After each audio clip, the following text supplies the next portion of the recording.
चलो बच्चों, तो आज हम लोग स्टेटिस्टिक में सेकंड पार्ट के चैप्टर नंबर 5 का रिवीजन देखें ना। हमारा चैप्टर नंबर 5 आता है डिफरेंशिएशन के बारे में। भाई डिफरेंशिएशन ये क्या कहते हैं हम लोग? तो डिफरेंशिएशन एक प्रोसेस है। क्या प्रोसेस है?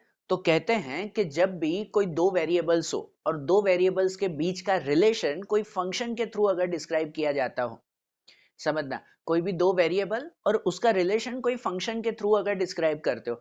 सपोज करो कि भाई दो वेरिएबल अगर डिमांड और प्राइस है, प्राइस और डिमांड अगर ये दो वेरिएबल है और उन दोनों को जो है एक फंक्शन के थ्रू अगर डिस्क्राइब कर रहे हैं, मतलब सपोज अगर हम लोग ऐसा कहें कि भाई प्राइस और डिमांड के उन दोनों के बीच में ऐसा रिलेशन है कि demand is always double than double and four more than four more than price. Suppose ऐसा है कि कोई बिजनेस चल रहा है और उस बिजनेस में प्राइस और डिमांड, उसके जो प्रोडक्ट है उसकी प्राइस और डिमांड के बीच में ऐसा रिलेशन है कि suppose demand is always double and four more than price, कि प्राइस जितना है उसके कंपैरिजन में डिमांड जो है वो उसका डबल से फोर ज्यादा है। तो मतलब कि यहाँ पर एक डिमांड का फंक्शन बनेगा एफ एक्स फंक्शन कहें। भाई डिमांड के रिलेटेड एक फंक्शन क्रिएट हो जाएगा कि भाई डिमांड प्राइस का डबल है। तो सपोज अगर प्राइस एक्स हुआ, प्राइस क्या हुआ एक्स, अगर प्राइस को एक्स सपोज करें तो डिमांड उसका डबल, डबल मतलब 2x एंड उसका फोर मोर चार ज्यादा मतलब +4। ये एक रिलेशन हुआ ना कि भाई डिमांड वो प्राइस के डबल से चार ज्यादा है। तो ये एक रिलेशन हो गया। अब कभी भी प्राइस और डिमांड का रिलेशन पता करना हो तो ये हो जाता है कि सपोज अगर प्राइस 10 रुपए है तो डिमांड कितनी हो जाएगी। तो सपोज अगर प्राइस 10 रुपए है तो डिमांड 2 10 20 +4 24 यूनिट्स की डिमांड होगी। एक एग्जाम्पल जस्ट कि ये प्राइस और डिमांड के बीच का रिलेशन हो गया ना कि अगर प्राइस हम लोग 30 रुपीज रखते हैं तो प्राइस अगर 30 रखते हैं तो भाई 2 30 60 +4, कि भाई प्राइस अगर 30 रखते हैं तो डिमांड 64 यूनिट्स की होगी। बरोबर, ये एक हुआ एग्जाम्पल कि डिमांड और प्राइस के बीच में रिलेशन हुआ। अब कोई भी दो वेरिएबल्स के बीच में जब ऐसा रिलेशन फंक्शन के थ्रू डिस्क्राइब करते हैं और उनके थ्रू अगर जो है वो कोई वैल्यू सपोज करनी हो, भाई जैसे प्राइस ये चेंज हो रहा है तो डिमांड कितना होगा, प्राइस में ऐसा जो है वो चेंज हो रहा है तो डिमांड में कितना चेंजेस आएगा, ऐसे रिलेशंस फाइंड करने, अलग अलग रिलेशन, काफी सारे रिलेशन आते हैं जो चैप्टर में देखेंगे। तो वही दो वेरिएबल्स के बीच में जो फंक्शन आता है उस फंक्शन के थ्रू उन दोनों वेरिएबल्स का रिलेशन फाइंड करने की प्रोसेस, उसे ही हम लोग डिफरेंशिएशन कहते हैं। समझ आ रही है बात?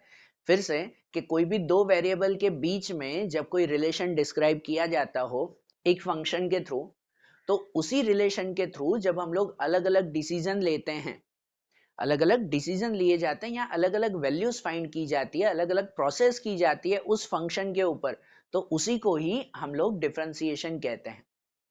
टेक्स्ट बुक की डेफिनेशन के अकॉर्डिंग अगर हम लोग कहें तो कहते हैं कि कोई भी फंक्शन हो, अगर उस फंक्शन को लिमिट के इस फॉर्म में लिखा जाता है, अगर कोई भी फंक्शन है, फंक्शन ऐसा ही बनता है, कोई भी दो वेरिएबल के बीच का रिलेशन जैसे बताया, अगर उस फंक्शन को इस डेफिनेशन के फॉर्म में लिखा जाता है या कहो कि इस लिमिट के फॉर्म में अगर लिखा जाता है, जो आता है लिमिट h2 चैप्टर 4 सीखा था ना हमने लिमिट का, तो उसके हिसाब से कि लिमिट h2 जहां f x plus H minus F x upon H, limit में हम लोग नहीं फंक्शन की वैल्यूज रखते थे, तो यहां अगर फंक्शन में ये रखा जाए, बराबर फंक्शन में ये रखा जाए एफ एक्स प्लस एच रखा जाए, सिंपल कि अगर इस फंक्शन को इस फॉर्म में कन्वर्ट हो सकता है तो ये फॉर्म वो फंक्शन का डेरिवेटिव कहलाता है। क्या कहलाता है? डेरिवेटिव।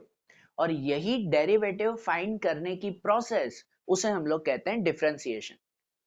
टेक्स्ट बुक की डेफिनेशन अगर कहो तो टेक्स्ट बुक की डेफिनेशन यही है, the process to find derivative of function is called differentiation. Differentiation एक प्रोसेस है, बराबर, सिंपल भाषा में यही होता है कि भाई जब कोई दो चीजों के बीच में रिलेशन बनता है ना ऐसा फंक्शन, तो उस फंक्शन रिलेटेड अलग अलग डिसीजन लेने हो, एनालिसिस करने हो, तो उसके लिए डिफरेंशिएशन काम आता है। सिंपल, बरोबर। तो यही एनालिसिस कैसे होता है वो हम चैप्टर में समझेंगे भी, अभी शॉर्ट रिवीजन भी समझेंगे, है ना। चैप्टर एंड होगा तब तक माइंड एकदम क्लियर हो जाएगा, स्टार्टिंग में सब अलग लगेगा आपको, एंड तक सब क्लियर हो जाएगा। सो डिफरेंशिएशन एक प्रोसेस है। अच्छा, अगर पहले चैप्टर को बोर्ड के अकॉर्डिंग समझे, एग्जाम के अकॉर्डिंग समझे, तो इस चैप्टर में से आपके 12 मार्क के क्वेश्चंस आते हैं, कि जिसमें सेक्शन ए एमसीक्यू में 2 आते हैं, ऑलमोस्ट 19 एंड 20 वाला क्वेश्चन।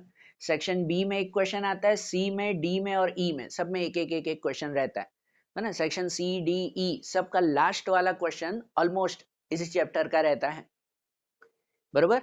तो 12 मार्क का आता है, उसके अकॉर्डिंग आपको क्या क्या करना है, जो ऑब्जेक्टिव रहते हैं 3 मार्क के, उसके लिए मेन डेफिनेशन 2 ही है ज्यादातर, डेरिवेटिव और डिफरेंशिएशन की। बाकी सब के कॉन्सेप्ट पूछते हैं, जो मैं चैप्टर में अभी कॉन्सेप्ट समझाऊंगा। अभी कॉन्सेप्ट पूछे जाते हैं 1 मार्क में, और दूसरा फॉर्मूलाज मेथड्स वो याद रखना ऑब्जेक्टिव्स के लिए, ठीक है ना। फॉर्मूलाज, रूल्स, मेथड, ये सब जो है वो ऑब्जेक्टिव के लिए याद रखना, उसमें क्लियर होगा, ठीक है। तो हम एक एक करके समझेंगे अभी। डेरिवेटिव और डिफरेंशिएशन जैसे बताया कि भाई डेरिवेटिव वही कहलाता है कि कोई भी फंक्शन का अगर ये लिमिट फॉर्म क्रिएट होता है, फंक्शन को अगर इस फॉर्म में कन्वर्ट करते हैं, तो वो उस फंक्शन का डेरिवेटिव कहते हैं, और यही डेरिवेटिव ढूंढने की प्रोसेस, उसे हम लोग कहते हैं डिफरेंशिएशन, ठीक है ना। डिफरेंशिएशन बिजनेस फील्ड में काफी यूज होता है, कि जब कोई भी बिजनेस में प्रोडक्शन होता है, तो उस प्रोडक्शन के रिलेटेड कोई भी डिसीजंस लेने हो, कि कितना प्रोडक्शन करेंगे तो भाई हमारा कॉस्ट जो है वो मिनिमम होगा, कितना प्रोडक्शन करेंगे तो हमारा प्रॉफिट मैक्सिमम होगा, बरोबर। कि भाई हमने जो कॉस्ट अगर ढूंढा है, प्रोडक्शन कॉस्ट होता है, तो उसका मार्जिनल कॉस्ट कितना, मार्जिनल होता है ना, 1 यूनिट एक्स्ट्रा बनाने का कॉस्ट। तो ऐसे सब डिसीजन अगर लेने हो ना, एनालिसिस करना हो, तो उसके लिए ये डिफरेंशिएशन प्रोसेस काम आती है, ठीक है।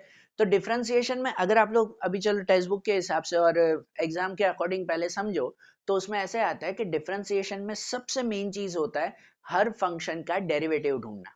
सबसे मेन चीज कि भाई क्या फाइंड करना है, तो सबका डेरिवेटिव ढूंढते हैं, बरोबर। अच्छा, डेरिवेटिव क्या होता है, सिंबल वाइज अगर कहो डेरिवेटिव को, तो जैसे फंक्शन होता है ना एफ एक्स फंक्शन होता है, तो उसको एफ डैश एक्स कहें, तो वो उसका डेरिवेटिव कहलाता है। फंक्शन एफ एक्स कहते हैं, तो डेरिवेटिव का सिंबल होता है एफ डैश। आपके एग्जाम में आता है कि फाइंड एफ डैश, तो एफ डैश मतलब कि डेरिवेटिव फाइंड करना है उसका, बरोबर। या फिर कि अगर कोई फंक्शन y होता है, y से भी डिस्क्राइब करते हैं, कि अगर कोई फंक्शन दिया हुआ है x² प्लस 3x प्लस 8, ऐसे फंक्शन है, y इक्वल टू दिस, बात वही है, उसे fx करके लिखो या y करके लिखो, बरोबर ना। ये x और y वो समझो दो वेरिएबल हुए, प्राइस और डिमांड, बरोबर ना। तो x अगर प्राइस हुआ तो y उसकी डिमांड हुई, ऐसे, ठीक है। तो ये x और y करके लिखो या fx करके लिखो, बात एक ही है। तो अगर fx तो उसका डेरिवेटिव कहलाता है f डैश, और y तो उसका डेरिवेटिव हम लोग कहते हैं dy upon dx, simple derivative of y according to ये derivative of x, dy upon dx इसे डेरिवेटिव, ये सिंबल वाइज ऐसे कहते हैं। एग्जाम में अगर कहे dy अपॉन dx ढूंढो, मतलब भी डेरिवेटिव ही ढूंढना है, या एग्जाम में कहे f डैश ढूंढो, मतलब भी डेरिवेटिव ही ढूंढना है, ठीक है। तो डेरिवेटिव कैसे ढूंढेंगे, डेरिवेटिव ढूंढने की दो मेथड आती है, एक बाय डेफिनेशन या एक direct method. By definition exam wise कहो तो वो नहीं आती है, मैंने एक पुराना वीडियो बनाया था, आप उसमें एक बार चेक कर सकते हो भले उसके, ठीक है ना। अभी मैं समझाऊंगा तो बहुत लार्ज वो हो जाएगा, इसी वजह से वो अभी नहीं समझा रहा हूँ। बाय डेफिनेशन एग्जाम वाइज वो नहीं आती। बाय डेफिनेशन मतलब कि कोई भी फंक्शन को इस डेफिनेशन में, ये जो डेरिवेटिव की डेफिनेशन है, तो इस फंक्शन को इस लिमिट के अकॉर्डिंग फाइंड करना, जैसे हम चैप्टर 4 में लिमिट ढूंढते थे ना, एफ एक्स की वैल्यू रखो, एफ एक्स प्लस एच की वैल्यू रखो, फिर उसे सॉल्व करो, तो वो उसका डेरिवेटिव मिलता है। कोई भी फंक्शन को अगर इसके हिसाब से सॉल्व करें, वो डेरिवेटिव, बरोबर। ये बाय डेफिनेशन। और एक होता है डायरेक्ट मेथड, हम लोग जो है वो कंप्लीट करेंगे डायरेक्ट मेथड से, पूरा चैप्टर उसी से ही करना है, बरोबर ना। हर चैप्टर के हर एक पॉइंट में हमें डायरेक्ट मेथड से ही डेरिवेटिव ढूंढना है। तो डायरेक्ट मेथड कैसे आती है, तो डायरेक्ट मेथड आती है किसी की भी, वो फॉर्मूला सिंपल है डेरिवेटिव ढूंढने की, n-1, ये सिंपल से रूल से हम लोग डेरिवेटिव ढूंढते हैं। मतलब कोई भी अगर नंबर दिया हुआ है, उसका अगर डेरिवेटिव ढूंढना है, सपोज अगर कोई नंबर है कि 4x पावर 5, इसका डेरिवेटिव ढूंढना है, तो उसमें ये जो नंबर है ऊपर जो पावर है उस पावर को हम लोग जो है n सपोज करेंगे, उस पावर को n सपोज करेंगे, और ये जो वेरिएबल हुआ उस वेरिएबल को a सपोज करेंगे। बरोबर, ये चीज ध्यान में रखना बेटा कि जो ऊपर पावर है उसे n सपोज किया जाएगा और ये जो वेरिएबल है उसे a सपोज करेंगे और उसके अकॉर्डिंग डेरिवेटिव ढूंढेंगे। तो डेरिवेटिव कैसे ढूंढते हैं कि भाई यहाँ जो नंबर है ऊपर फाइ, फॉर्मूला के हिसाब से n into a n minus 1, तो आगे n है ना, तो ये जो पावर है उस पावर को आगे लिखना है और आगे अगर कोई नंबर हो तो उसके साथ मल्टीप्लाई। मतलब कि ये जो 5 पावर है वो 5 को 4 से मल्टीप्लाई, कि 5 को 4 से मल्टीप्लाई करो कितना हो जाएगा, 5 4 जा 20, ये x, बराबर ना 20x, और ऊपर जो पावर है उसको लिखते हैं n माइनस 1 से, n माइनस 1 मतलब कि 5 माइनस 1 कितना हो जाएगा 4। तो ये इसका डेरिवेटिव हुआ भाई, 4x पावर 5 तो उसका डेरिवेटिव हो जाएगा 20x पावर 4। बराबर, अगर सपोज ऐसे दिया हुआ है कुछ कि 8x3 इसका डेरिवेटिव ढूंढो, तो सिंपल डायरेक्ट डेरिवेटिव होता है कि 3 को आगे मल्टीप्लाई, 3 8 जा 24x और ऊपर n माइनस 1, 3 माइनस 1 वो हो जाएगा 2, मतलब डेरिवेटिव हो गया 24x पावर 2। ठीक है, कुछ भी हो कि सपोज दिया हुआ है एक्स क्यूब, इसका डेरिवेटिव ढूंढना है, तो एक्स क्यूब का डेरिवेटिव कि 3 आगे आ जाता है, 3 आगे, कि 3 आगे कुछ भी नहीं है तो वो 3 ही रहेगा। जैसे आगे अगर 4 होता है तो 5 4 जा 20 मल्टीप्लाई करते हैं, आगे कुछ है ही नहीं नंबर तो सीधा वही लिखेंगे। बरोबर ना, कि भाई यहाँ पे हो जाएगा कि 3 1 जा 3 एक्स और ऊपर n माइनस 1, 3 माइनस 1 2।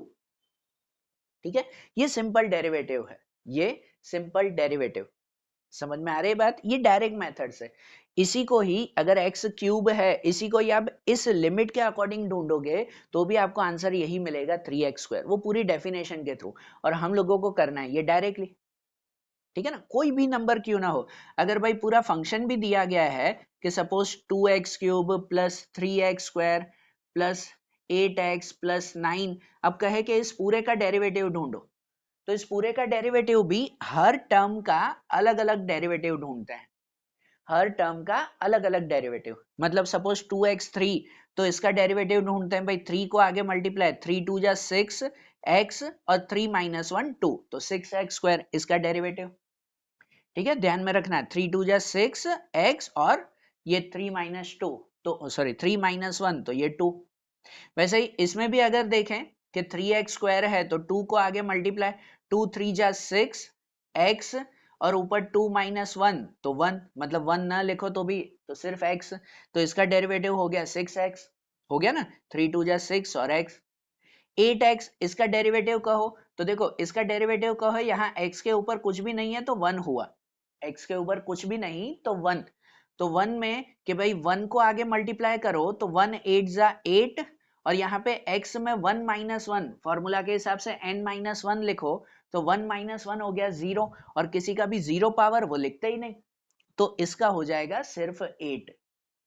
बरोबर ना, किसी का भी 0 पावर वो 1 ही हो गया, मतलब फिर x रहा ही नहीं, वो 1 हो गया। फिर किसी का भी 0 पावर हो तो उसकी वैल्यू 1 हो जाती है, और 8 इंटू 1 करो तो वो 8 ही रहेगा, x हट जाएगा। मतलब सिंपल कि अगर 8x खाली x है तो उसका डेरिवेटिव सिर्फ ये आगे का नंबर ही रहता है 8, और कुछ भी नहीं। बराबर, और अकेला नंबर हो इसका डेरिवेटिव, तो इसका डेरिवेटिव कुछ भी नहीं आता, 0 आता है। कांस्टेंट नंबर हो, अकेला नंबर हो तो उसका डेरिवेटिव 0 रहता है, कुछ भी नहीं। क्योंकि अगर अकेला नंबर है, सपोज सिर्फ 9 है, तो इसमें x है ही नहीं, है ही नहीं ना x, कि जिसको जो है वो हम आगे मल्टीप्लाई करें, वो है ही नहीं वैल्यू। अगर वेरिएबल ही नहीं है तो उसको सपोज करो तो x पावर 0 होता है। अगर कुछ भी नहीं है तो लॉजिकली वो x पावर 0 हुआ, क्योंकि x पावर 0 की वैल्यू एक्चुअली फिर 1 कहलाई ना, कि 9 1 जा 9। बराबर, मतलब अगर कुछ नहीं है तो x पावर 0 हुआ, और इसको अगर डेरिवेटिव के अकॉर्डिंग ढूंढो तो 0 इंटू 9, 0 को 9 से मल्टीप्लाई करो तो 0 9 जा 0, और x में n माइनस 1 करते हैं तो 0 माइनस 1 वो माइनस 1 हो जाएगा, और 0 को किसी से भी मल्टीप्लाई करो तो आंसर 0 ही रहेगा फिर। बराबर, किसी से भी मल्टीप्लाई तो 0 ही। तो इस रूल के हिसाब से अगर कांस्टेंट नंबर है तो उसका डेरिवेटिव कुछ लिखते ही नहीं है, वो 0 हो जाता है। बराबर। तो कभी अगर पूरा फंक्शन भी है तो उसका डेरिवेटिव ऐसे ढूंढते हैं स्टेप बाय स्टेप। जो पावर फॉर्म हो तो उसका डेरिवेटिव वैसे, अगर खाली x दिया हुआ है तो उसका डेरिवेटिव सिर्फ आगे का नंबर कोएफिशिएंट, और अकेला नंबर हो तो उसका डेरिवेटिव कुछ भी नहीं। समझ आ रही है बात? ये ध्यान रखना, डेरिवेटिव ही मेन है, क्योंकि सब जो है वो स्टेप इसी डेरिवेटिव से चलेंगे हमारे। ठीक है। अब आपको ऐसे कहे कि भाई सपोज 2x प्लस 4 इसका डेरिवेटिव ढूंढो, fx दिया हुआ f डैश ढूंढो, तो f डैश मतलब कि बस इसके हमें डेरिवेटिव ढूंढना है। तो डेरिवेटिव में देखो जैसे 2x, तो 2x का डेरिवेटिव हो जाता है सिर्फ 2। 2x हो ना, तो x में 1 माइनस 1 वो 0 हो जाता है, तो x हट गया, बचेगा खाली 2। ठीक है ना, खाली x हो तो डेरिवेटिव वो नंबर ही रहता है, खाली x हो तो डेरिवेटिव नंबर ही। और 4 का डेरिवेटिव कुछ भी नहीं, अकेला नंबर हो, अकेले नंबर का डेरिवेटिव कुछ भी नहीं, 0 होता है। क्लियर? तो इसका डेरिवेटिव 2x प्लस 4, तो उसका डेरिवेटिव ये हो जाएगा, f डैश हो जाएगा 2। ठीक है ना। फिर अब जैसे ये आते हैं कि भाई y दिया हुआ है x square plus 2 3x plus 8, और कहे इसका dy अपॉन dx इसका डेरिवेटिव ढूंढो, तो इसका डेरिवेटिव जैसे एक्स स्क्वायर, तो डेरिवेटिव का हो 2 को आगे मल्टीप्लाई, तो 2 को आगे मल्टीप्लाई हो जाएगा 2x, और ऊपर 2 माइनस 1, तो 2 माइनस 1 1 ही रहेगा, सिर्फ 2x। बराबर। 3x का डेरिवेटिव ढूंढो, तो 3x का डेरिवेटिव सिर्फ 3, अगर अकेला x हो तो खाली आगे का नंबर ही डेरिवेटिव, और 8 का डेरिवेटिव कुछ भी नहीं, 0। तो मतलब इसका डेरिवेटिव हो गया 2x प्लस 3। बरोबर। सबसे पहला स्टेप, इंपॉर्टेंट स्टेप हमारे चैप्टर का कि डेरिवेटिव फाइंड करना, उसके रिलेटेड ही सब चीजें आती हैं, है ना। अब टेक्स्ट बुक के भी एक दो एग्जांपल देखें कि डेरिवेटिव और उसके रिलेटेड वैल्यूज कैसे ढूंढते हैं, एक दो एग्जांपल से समझते हैं। अब जैसे मैंने कुछ बेसिक एग्जांपल्स लिए हैं टेक्स्ट बुक में से ही। अब एक जैसे दिया हुआ है कि y equal to X power 4 minus 3x square plus 2x minus 3, कहे इसका डेरिवेटिव ढूंढो। ठीक है ना, 1 मार्क में आते हैं ऐसे क्वेश्चन के खाली डेरिवेटिव ढूंढने हैं। तो डेरिवेटिव में डायरेक्ट ही ढूंढेंगे ना कि dy अपॉन dx इसका डेरिवेटिव, तो हर टर्म का एक एक डेरिवेटिव ढूंढते हैं। तो भाई यहाँ x4, तो x4 का डेरिवेटिव क्या हो जाएगा, 4 आ जाएगा आगे, 4x, और ऊपर 4 माइनस 1, तो 4 माइनस 1 3, 4x3। बराबर ना, 4 आगे आ जाएगा, 4x और 4 माइनस 1 3, ये हो जाएगा ना 4x3। इसका डेरिवेटिव अगर ढूंढे तो 2 को आगे मल्टीप्लाई, कि 2 3 जा 6, साइन तो वही रहेगी माइनस की, 2 3 जा 6 x, और ऊपर 2 माइनस 1 तो 1, वही आता है ना n है n माइनस 1, इसको आगे मल्टीप्लाई और ऊपर पावर में 1 माइनस, यही 2x, तो 2x का डेरिवेटिव सिर्फ 2, 2x का डेरिवेटिव सिर्फ 2 ही रहेगा, बराबर ना। और 3, तो 3 का डेरिवेटिव कुछ भी नहीं, अगले कांस्टेंट का डेरिवेटिव कुछ भी नहीं, 0 ही, तो ये हो गया इसका डेरिवेटिव। बराबर ना, सीधा वन लाइन में ही लिखना है ना, ऐसे 1 मार्क में आते हैं आपको, जो सेक्शन बी में पूछा जाता है कि सिर्फ इसका डेरिवेटिव ढूंढो। ठीक है। हाँ, कभी अगर रूट में हो या डिनोमिनेटर में नंबर दिए गए हो तो उसका डेरिवेटिव कैसे, जैसे ये भी एक एग्जांपल दिया हुआ है कि X cube plus root X minus 4 upon X plus 1 upon cube root X plus 1 upon 4। ठीक है। तो अगर इसे हम लोग कहें तो सबसे पहले y इक्वल टू, यहाँ पर एक्स क्यूब, पहले ना क्वेश्चन ही क्लियर करें, क्वेश्चन क्लियर करें मतलब कि पहले y क्वेश्चन को ही क्लियर करके लिख रहा हूं कि ये रूट में नहीं, उसको पावर फॉर्म में कन्वर्ट करो। कि जैसे रूट x है तो रूट को हम लोग ऐसे लिखते हैं ना कि x पावर 1 अपॉन 2, ऐसा लिखा जाता है ना कि रूट हो तो उसको 1 अपॉन 2 लिखते हैं, 3 रूट हो तो उसको 1 अपॉन 3 लिखते हैं, 4 रूट हो तो 1 अपॉन 4 लिखते हैं। बरोबर, ये चीज ध्यान में रखना। तो पहले क्वेश्चन ही ठीक कर रहा हूं कि ये रूट एक्स उसको 1 upon 2 minus 4 upon X plus 1 upon, अगर यहाँ पे क्यूब रूट है तो उसको लिखा जाता है एक्स पावर 1 अपॉन 3 और पीछे 1 अपॉन 4। अभी ये क्वेश्चन ही क्लियर किया, अभी डेरिवेटिव नहीं ढूंढा है, क्वेश्चन ही सही किया। और अभी एक और स्टेप में क्वेश्चन सही होगा, ये चीज ध्यान में रखना। कभी भी डेरिवेटिव ढूंढने के लिए जो x है, जो वेरिएबल है, वो डिनोमिनेटर में कतई नहीं होना चाहिए, मतलब कभी नहीं होना चाहिए उसमें, कि वेरिएबल x नीचे कभी नहीं होना चाहिए।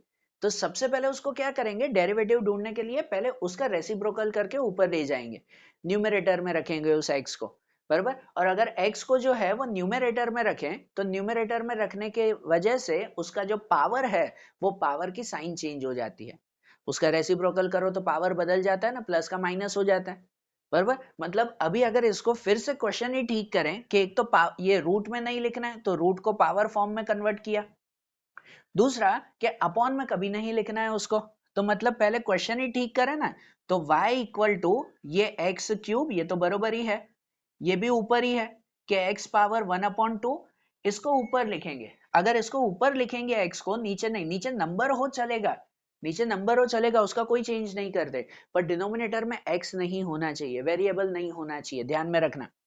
तो अगर इसको हम ऊपर रखें तो ऐसे हो जाएगा कि 4x ऊपर आएगा, लेकिन इसका पावर, अब x का कोई पावर है कुछ भी नहीं है, मतलब 1 गिना जाता है ना, बराबर ना, कुछ ना हो, x खाली अकेला x हो मतलब पावर 1 होता है, तो उस x को अगर ऊपर ले जाएं तो वो -1 पावर हो जाएगा। और -1 डिस्क्राइब करना भाई, 1 भले ना लिखो, -1 तो लिखते हैं, बराबर। तो ये 4x ऊपर आएगा तो -1, ये ध्यान में रखना। फिर यहाँ पे भी ये √3 है, नीचे है, तो नीचे नहीं, डिनोमिनेटर में नहीं, x को ऊपर रखें, तो x को ऊपर रखें तो x हो जाएगा -1/3। ये जो 1/3 है यहाँ, वो रेसिप्रोकल करेंगे भाई, इसका रेसिप्रोकल नहीं, 1/3 का 3/1 कर दो, ये पूरा टर्म ऊपर ले जाना है और पावर माइनस में हो जाता है, -1/3, और पीछे ये वही 1/4। समझ आ रही है बात? बराबर ना, ये ध्यान में आ रहा है ना। ये ऐसे, हाँ अकेला नंबर हो तो उसे रेसिप्रोकल करने की जरूरत नहीं है, एक्स नीचे नहीं होना चाहिए। तो ये देखो, पहले हमने 2 स्टेप में क्वेश्चन ही क्लियर किया, क्वेश्चन ही हर में क्लियर किया करो, ये इसलिए ध्यान से समझा रहा हूँ क्योंकि सब में ऐसा रहेगा, तो समझना बात भाई। तो इसीलिए सबसे पहले क्वेश्चन ही क्लियर किया कि रूट में नहीं लिखना है और डिनोमिनेटर में नहीं लिखना है। अब डेरिवेटिव ढूंढो, अब डेरिवेटिव फॉर्मूला के हिसाब से ढूंढो आप लोग, कि भाई जैसे y है तो dy/dx आता है, बराबर, dy/dx। तो अब इसका अगर हम लोग ढूंढे डेरिवेटिव 3x, x पावर 3, तो 3 आगे आ जाएगा, 3x, और ये 3 - 1 क्या हो जाएगा, 2, इसका आंसर हो जाएगा 3x पावर 2, बराबर। इसको अगर सॉल्व करें तो समझना, ये 1/2, ये है तो वही ना, जो भी ऊपर नंबर हो उसको आगे मल्टीप्लाई करना है, तो 1/2 को आगे लिखेंगे तो आगे 1/2 ही रहेगा, जैसे 3 को आगे लिखा 3, ये 1/2 आगे आएगा, 1/2 x, और ऊपर 1/2 -1, समझना भाई। और डायरेक्टली अब तो सॉल्व किया करो कि भाई ऊपर n-1 है, मतलब पावर में 1/2 -1 करें तो क्या हो जाएगा, एलसीएम करो कि 2 1 जा 2, तो 1 - 2/2, आंसर -1/2, बरोबर। तो इसका मतलब कि यहाँ 1/2 को आगे ले आए x, और 1/2 -1 करें तो -1/2, ये ध्यान रखना, जो रूल है उसके हिसाब से ही लिखना है भाई। फिर इसको भी अगर सॉल्व करें इस स्टेप को, तो ये -1 को आगे ले आएंगे। अच्छा अब देखो, पावर माइनस में है तो आगे ले आते वक्त आगे की भी साइन देखते हैं, इन सब में जरूर नहीं है क्योंकि सब प्लस में ही रहता है, साइन बदलने की जरूरत नहीं है, लेकिन यहाँ पावर माइनस में है, उसको आगे मल्टीप्लाई करोगे तो -4 और -1 वो क्या हो जाएगा, +4 हो जाएगा। ये साइन में ध्यान रखना भाई, कि -1 को आगे ले आए तो माइनस माइनस +4x, और ऊपर n-1। अच्छा n-1 ध्यान दो कि -1 है ऑलरेडी और दूसरा भी -1, बराबर। जैसे यहाँ 3 - 1 करते हैं, हम करते हैं 3 - 1 तो 2 लिखते हैं ना इसमें, लेकिन यहाँ तो ऑलरेडी -1 है, तो ये -1 और -1 तो क्या हो जाएगा, उसमें -2 हो जाएगा भाई, ठीक है। ये प्लस माइनस के साइन में ध्यान रखना। फिर इसमें अगर सॉल्व करें तो ये भी 1/3 है, -1/3 आगे ले आए, तो 1/3 को अगर आगे ले आए तो -1/3, साइन बदलेगी ना, ये प्लस है माइनस है तो प्लस माइनस, -1/3 x वैसे ही, और ऊपर 1/3 -1, ध्यान देना, -1/3 -1, ठीक है ना, -1/3 और -1 इसे अगर क्रॉस में ले जाएं तो क्या होगा, -1, और ये 3 1 जा 3, एलसीएम होगा ना, 3 1 जा 3, नीचे भी 3, तो आंसर -4/3, मतलब इसका पावर क्या हो जाएगा, -4/3। ये हुआ ना एक एक स्टेप का डेरिवेटिव। और आखिरी में अकेला नंबर है तो अकेले नंबर का कुछ डेरिवेटिव नहीं होता, जैसे 3 का डेरिवेटिव कुछ भी नहीं, 0, तो इसमें भी अकेले नंबर का कोई डेरिवेटिव नहीं, ये हमारा आंसर मिला। समझ आ रही है बात, जो हम डेरिवेटिव फाइंड कर रहे हैं, अगर रूट में हो तो कैसे ढूंढना है, एग्जांपल समझना भाई, हर स्टेप में रूल वैसे ही चलना है, बस साइन में या रूट में ध्यान देना कि कैलकुलेशन कैसे है। एंड लास्ट स्टेप अगेन, कि जब डेरिवेटिव ढूंढ लो तब आखिरी आंसर में पावर कभी भी माइनस में नहीं होना चाहिए।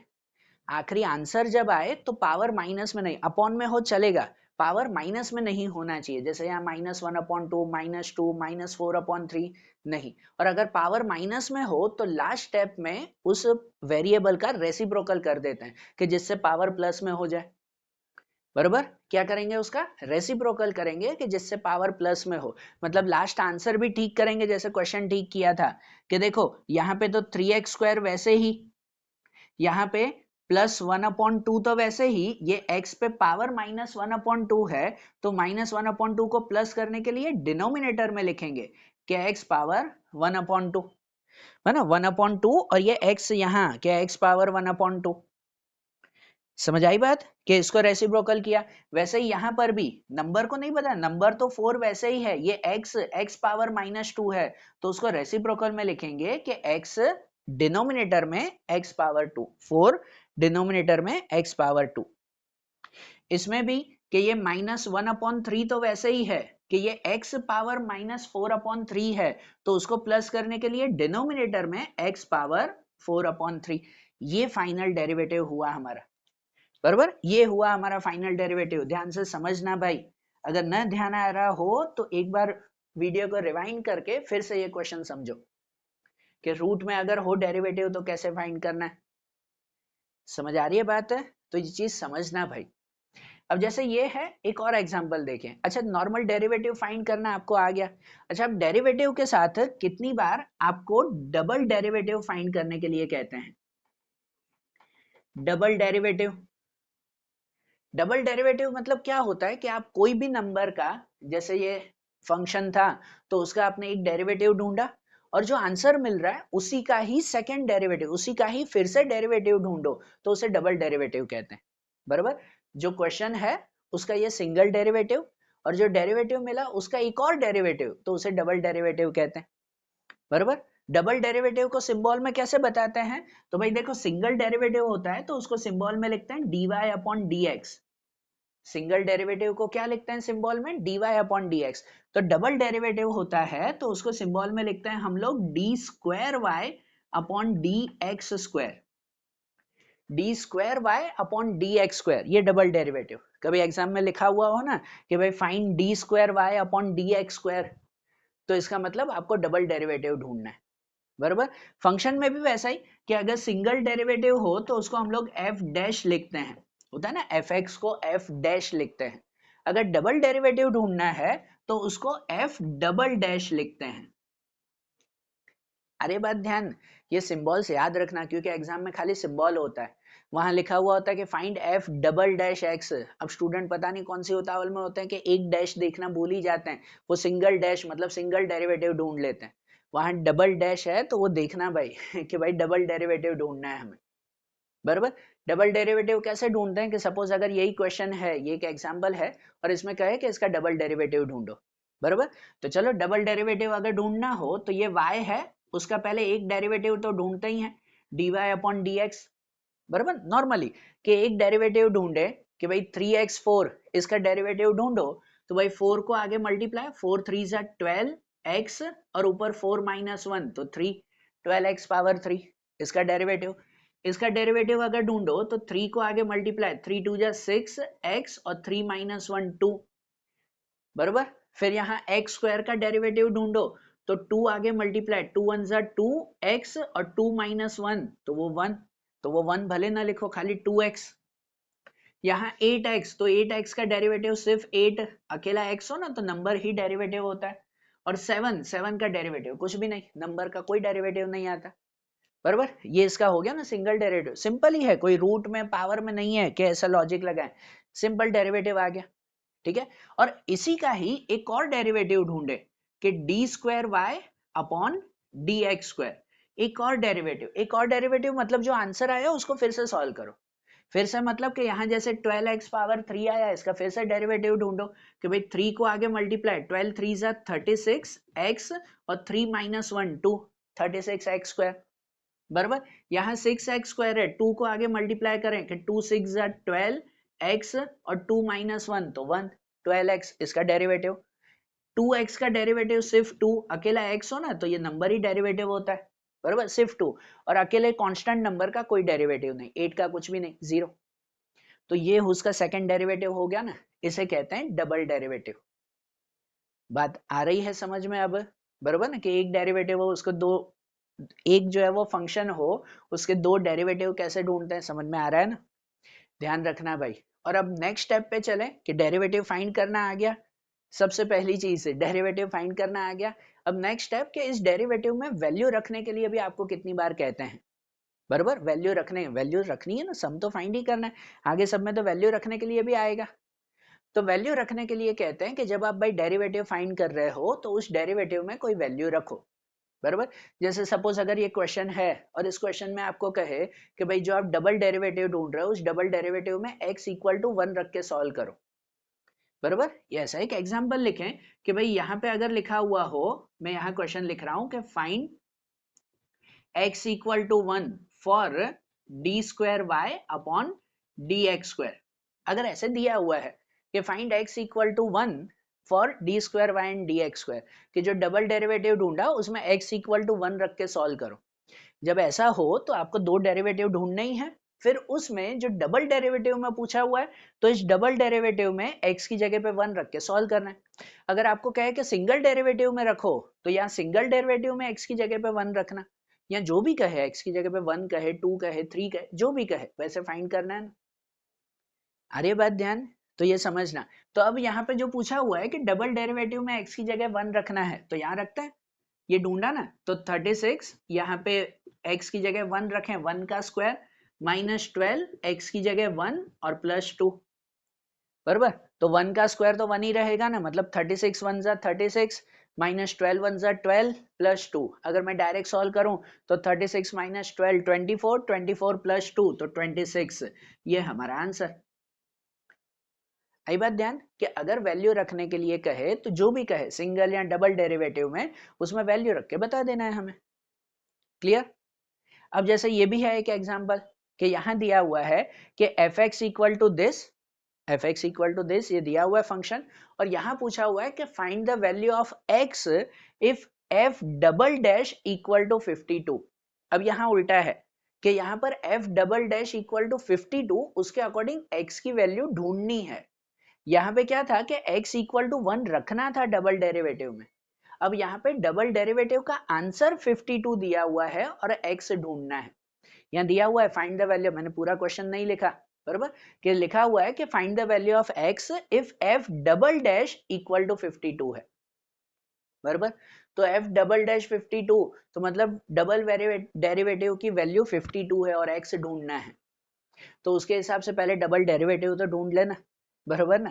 क्या एफ एक्स दिया हुआ है, पहले उसका एफ डैश ढूंढे सिंगल डेरिवेटिव, कि जैसे 4x3 तो क्या हो जाएगा, इसको आगे मल्टीप्लाई करें कि भाई 4 3 जा 12, 12x स्क्वायर, बरोबर? ये 12x स्क्वायर, ये 2x स्क्वायर, इसमें अगर लिखें तो 2 को आगे मल्टीप्लाई, 2 2 जा 4x और 2 माइनस 1 1, 4x।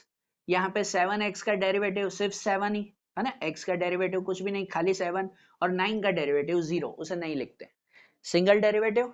और अब जो है वो second derivative f double dash x, f double dash, तो डबल डैश में अगर लिखें तो 12x स्क्वायर का क्या हो जाएगा, 2 को आगे मल्टीप्लाई, 12 2 जा 24x और 2 माइनस 1, तो 2 माइनस 1 1, मतलब खाली 24x।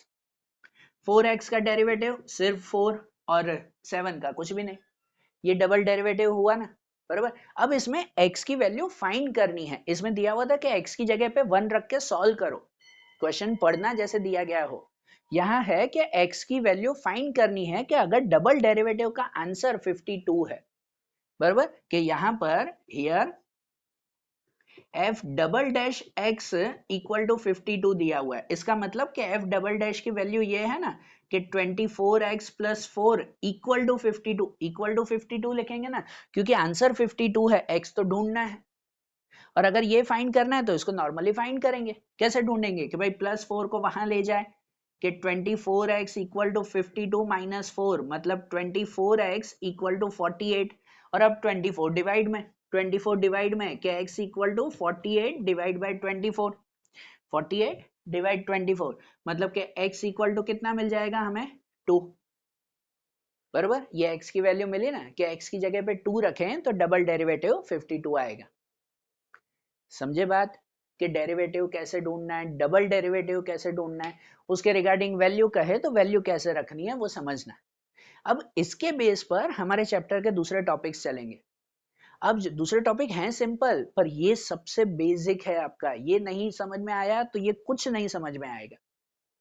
अब सब बहुत सिंपल, ये समझ गए ना तो ये सिंपल लगेगा।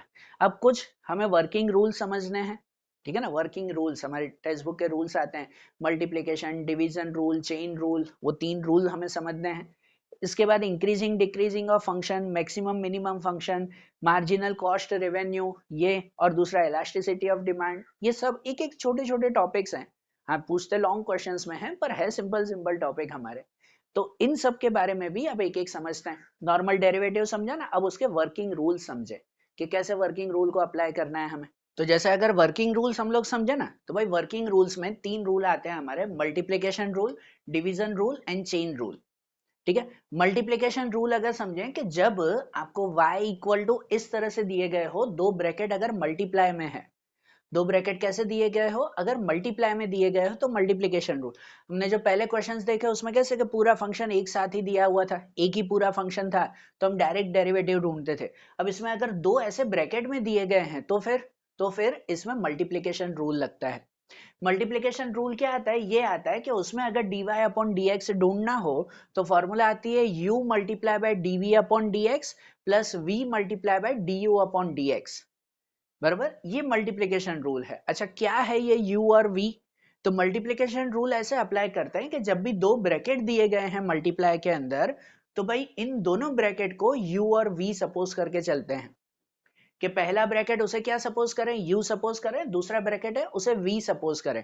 समझना भाई कि भाई ये पहला ब्रैकेट उसे अगर u सपोज करें कि लेट u इक्वल टू, ये जो दिया हुआ है 2x स्क्वायर प्लस 3, ये ना 2x square plus 3 and 3x minus 2, तो ये u equal to 2x square plus 3 ये सपोज करें, और इस u का ही डेरिवेटिव भी ढूंढ ले, इसी का ही नॉर्मल डेरिवेटिव। अब u है तो इसका डेरिवेटिव ऐसे लिखा जाता है कि du अपॉन dx, u है ना तो लिखते हैं derivative of u according to derivative of x, ऐसे सिंपल याद रखो। जो फॉर्मूला में हमें चाहिए ना यहाँ पर du अपॉन dx, वो du अपॉन dx ये है, बराबर। जो ये पहला ब्रैकेट दिया हुआ है, इस पहले ब्रैकेट को u सपोज करें और इसका नॉर्मल डेरिवेटिव, भाई इसका डेरिवेटिव कहें तो भाई 2x स्क्वायर, तो 2x स्क्वायर का डेरिवेटिव क्या होगा, 2 आगे आएगा, 2 2 जा 4 और x में 2 माइनस 1 1, तो 4x इसका डेरिवेटिव जैसे पहले हमने ढूंढा, और 3 का डेरिवेटिव कुछ भी नहीं, बराबर।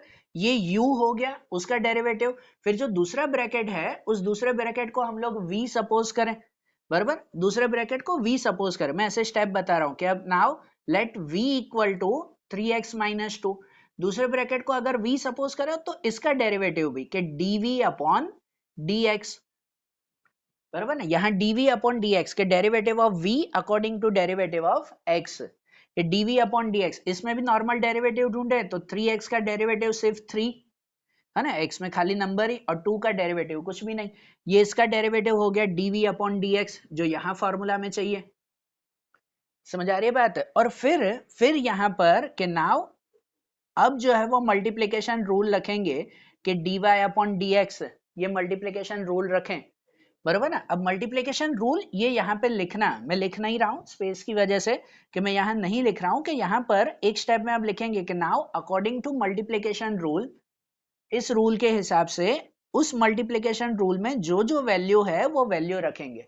कि जैसे यहाँ दिया गया होता है u multiply by dv upon dx, तो u को हमने ये सपोज किया था u multiply by dv upon dx, बराबर ना। उसका आंसर ये dv अपॉन dx ये था ना, कि u multiply by dv upon dx, तो u है हमारा 2x square plus 3 multiply by dv upon dx है हमारा 3, ठीक है, and plus v multiply by du upon dx, के v को हमने सपोज किया था ये 3x minus 2 multiply by du upon dx, के भाई 3x minus 2 multiply by du upon dx, तो du अपॉन dx है 4x, मैं ऐसे लिख रहा हूं यहां पर, बरोबर। ये मल्टीप्लिकेशन रूल है, समझना कि जब भी कोई दो ब्रैकेट दिए गए हो मल्टीप्लाई में तो उन दोनों ब्रैकेट के लिए कि इस पहले ब्रैकेट को u सपोज करेंगे उसका डेरिवेटिव, दूसरे ब्रैकेट को v सपोज करेंगे उसका डेरिवेटिव, जो नॉर्मल आगे डेरिवेटिव ढूंढा, सब में डेरिवेटिव तो पहले ढूंढना ही ढूंढना है, बरोबर। तो ये डेरिवेटिव और फिर ये रूल में रखेंगे कि u multiply by dv upon dx, u multiply dv upon dx and v multiply du upon dx। अब इसको सॉल्व करें, मल्टीप्लाई करना है तो अब मल्टीप्लाई करें कि 2x स्क्वायर प्लस 3 उसको मल्टीप्लाई बाय 3, तो ये 3 को दोनों से मल्टीप्लाई होगा ना, बराबर ना। कि अगर 3 को दोनों से मल्टीप्लाई करें, कि 3 को 2x स्क्वायर से मल्टीप्लाई करें तो 6x स्क्वायर, ये तो नॉर्मल हमारा मल्टीप्लिकेशन है। 3 को इससे मल्टीप्लाई करें 3 2 जा 6 और ये x स्क्वायर, और 3 को 3 से मल्टीप्लाई करें 3 3 जा 9, बराबर।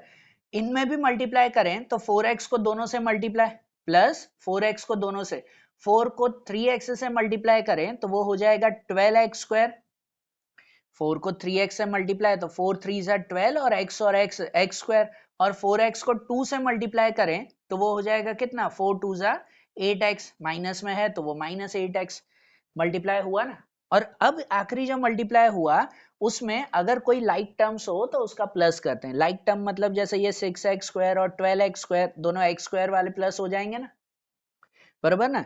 तो यहाँ 6x स्क्वायर और 12x स्क्वायर, 6 और 12 18x स्क्वायर, 6 और 12 18x स्क्वायर, फिर x स्क्वायर के बाद x होना चाहिए 8x। अब 8x का किसी से प्लस नहीं होगा, वो वैसे ही 8x और ये फिर प्लस 9, ये हमारा फाइनल आंसर, ये इसका डेरिवेटिव हुआ, बराबर ना। ये हमने डेरिवेटिव ढूंढा बाय मल्टीप्लिकेशन रूल। समझ आ रही है बात कि जब कोई दो ब्रैकेट ऐसे दिए गए हो तो उसको इस तरह से फाइंड करते हैं डेरिवेटिव, क्लियर। अब वैसे ही डिवीजन रूल भी आता है कि डिवीजन रूल हम लोग कैसे कहते हैं, ये डिवीजन रूल बनता है हमारा कि जब कोई दो जो है वो वेरिएबल्स ऐसे न्यूमरेटर एंड डिनोमिनेटर में दिए गए हो तो हम लोग डिवीजन रूल अप्लाई करते हैं, बराबर। न्यूमरेटर डिनोमिनेटर में हो तो डिवीजन रूल अप्लाई होता है। इसमें कैसे कि भाई दो मल्टीप्लाई में थे तो मल्टीप्लिकेशन रूल, यहाँ दोनों डिवाइड में है तो डिवीजन रूल। डिवीजन रूल क्या आता है, तो डिवीजन रूल आता है उसमें कि v multiply by D you upon D x minus U multiply by D we upon D x upon we square. Rule याद रखना भाई, फॉर्मूला याद रखना कि v multiply by D you upon D x minus U multiply by D we upon D x upon we square, ये हमारा division rule है। कि जिसमें ये ऊपर के नंबर को हम लोग सपोज कर लें कि भाई ये v, नीचे के नंबर को सपोज कर लें हम लोग u, या कोई भी कि इसे u सपोज करो, इसे v सपोज करो, इसे u इसे v, और उसके अकॉर्डिंग ये फॉर्मूला में रखें हम लोग, बराबर ना। यहाँ फॉर्मूला में रखें तो देखो जैसे इसमें सपोज किया वैसे ही यहाँ पर भी सपोज करें कि अगर ये दिया हुआ है तो यहाँ पर लेट u इक्वल टू ये है 2x प्लस 3, u को ये सपोज किया 2x प्लस 3 और उसी का ही डेरिवेटिव भी du अपॉन dx। मैं यही लिख रहा हूं कि भले आप इसकी तरह नीचे लिखो, मैं यहीं पे ही लिख रहा हूं कि 2x प्लस 3 उसका डेरिवेटिव, तो इसका डेरिवेटिव ढूंढे 2x, तो 2x का डेरिवेटिव क्या हो जाएगा 2 हो जाएगा, और इसका डेरिवेटिव कुछ भी नहीं, बराबर ना। 2x का डेरिवेटिव 2 और 3 का डेरिवेटिव कुछ भी नहीं, तो ये इसका डेरिवेटिव हो गया ना u का। वैसे ही अगर v सपोज करें कि v equal to 3x minus 2 और इसका डेरिवेटिव ढूंढें कि dv अपॉन dx, तो 3x का डेरिवेटिव हो जाएगा ओनली 3 और 2 का डेरिवेटिव कुछ भी नहीं, ये दोनों के डेरिवेटिव मिल गया ना दोनों के डेरिवेटिव। अब अकॉर्डिंग टू डिवीजन रूल यहाँ लिखते हैं फिर से कि अकॉर्डिंग टू डिवीजन रूल ये फॉर्मूला लिखते हैं और फिर फॉर्मूला में वैल्यू, कि जो वैल्यू है v into d you upon D x minus u into d we upon D x upon we square. समझ आ रही है बात, ये ध्यान देना भाई। और ध्यान देना इसमें डिवीजन रूल में पहले v आता है, इसमें u, एक्चुअली मल्टीप्लिकेशन रूल में प्लस है तो आप आगे पीछे लिखोगे पहले ये v वाला फिर u वाला टर्म लिखोगे चलेगा, लेकिन यहाँ माइनस है इसमें आगे पीछे टर्म लिखोगे नहीं चलेगा, तो ये चीज समझना भाई उसमें।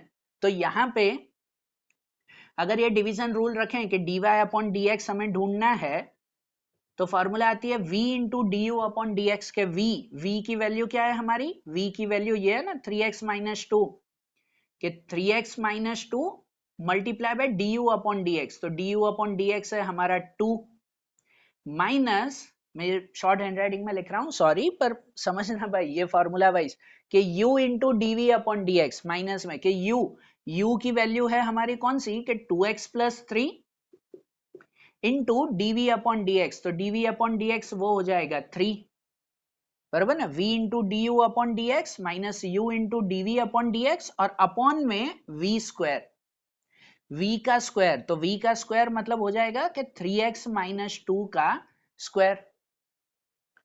समझ आ रही बात? अब इसको जो है वो सॉल्व करेंगे, अब इनको सॉल्व करेंगे कि भाई dy upon dx equal to, ऊपर तो मल्टीप्लाई ना, पहले ब्रैकेट में ही मल्टीप्लाई करें, तो भाई 2 3 जा 6x के यहाँ पे 2 2 जा 4, यहाँ पे 3 को दोनों से मल्टीप्लाई, तो 3 2 जा आगे माइनस है तो 3 2 जा 6x, आगे माइनस है तो अंदर की साइन भी बदलेगी, 3 3 जा -9 और अपॉन में इसका स्क्वायर। अब इसका स्क्वायर सॉल्व नहीं करते, स्क्वायर वैसे ही रखते हैं कि 3x माइनस 2 का स्क्वायर, स्क्वायर वैसे ही, उसे सॉल्व नहीं करेंगे, बराबर ना, ये मल्टीप्लाई करेंगे ब्रैकेट का, नीचे का नंबर वैसे ही।